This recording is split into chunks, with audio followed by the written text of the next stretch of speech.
মা গো,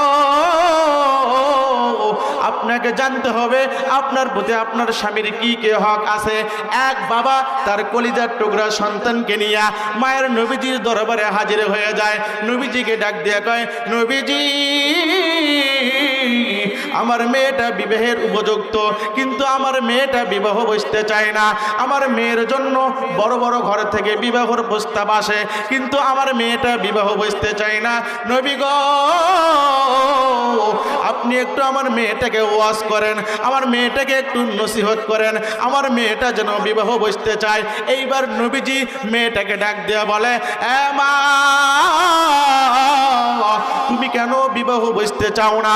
তোমার তো বয়স হয়েছে, বিভিন্ন জায়গা থেকে ঘর আসে, তুমি কেন বিবাহ বসতে চাও না? এইবার মেয়েটা ডাক দেওয়া কয়, নবীজি,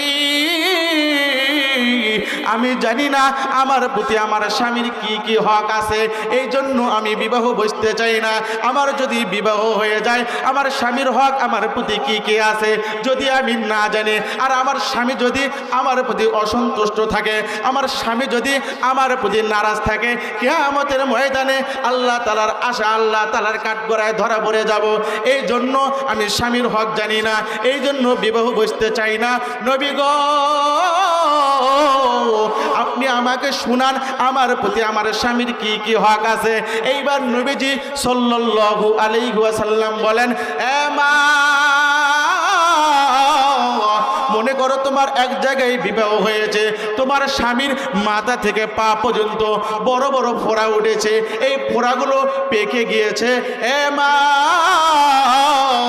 তুমি তোমার জিহ্বা দিয়া তোমার স্বামীর মাথা থেকে পা পর্যন্ত সমস্ত পুরো জায়গাগুলো যদি নিজের জিহ্বা দিয়ে চেটে চেটে পরিষ্কার করো, এ মা,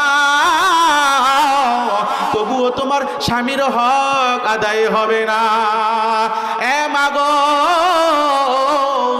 এই জন্য বলতে চাই, আপনার মেয়েটাকে যদি সুশিক্ষিত বানাইতে চান, স্বামীর হক শিখাইতে চান, নামাজে বানাইতে চান, মাথায় কাপড় দিতে চান, মাগো, আপনার সন্তানটাকে যদি মাদ্রাসায় ভর্তি করে দেন, আজ ভর্তি করে দিবেন, কালকেই দেখবেন আপনার সন্তানের মাথায় হিজাব। এই হিজাবটাও সাধারণ কোনো বিষয় নয়, এটা পর্দার একটা অঙ্গ।